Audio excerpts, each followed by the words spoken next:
Hello, thank you for being with us. What more can you tell us first about the ICRC's claims?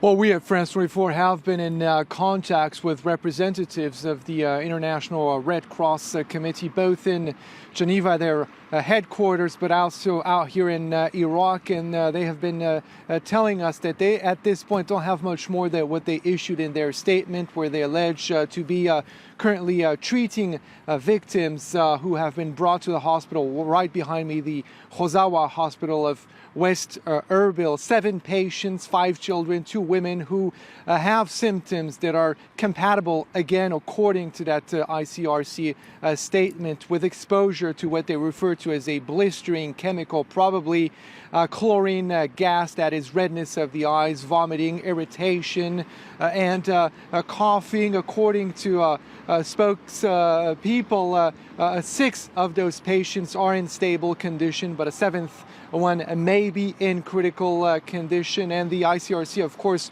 sharply condemns the use of chemical weapons, which are contrary to the international laws of war, and that and by any party involved in the conflict. So that's what we know at this point. Apparently, some of those patients were brought as early as yesterday, Thursday, and then since then, so some of those patients were actually treated at field hospitals out in Mosul, and then other patients who presented similar symptoms were brought here directly from Mosul. So were brought here in Erbil, and again, the ICRC staff is, I would say, absolutely certain at this point that those people have indeed been exposed to chemical gas attack, namely a chlorine one.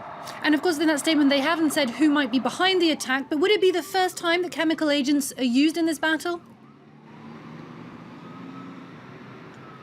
No, and especially not the first time that it is used by the Islamic State organization. That ICRC spokesperson we had on the phone a little bit earlier was mentioning to us that this is a fear that they've been having all along during this battle, ever since the offensive on Mosul started last October, some 4 months ago. And now these fears are turning out to be very much justified, and they're afraid that this is going to be something that is going to be used in the near future, and to a greater extent by the jihadists, because this is a way for them of instilling fear in a population that is, well, relieved for part of it after Iraqi troops and anti-ISIL coalitions are gaining ground both in the eastern and in the western part of Mosul. Gallagher Fenwick reporting there. Thank you very much for that.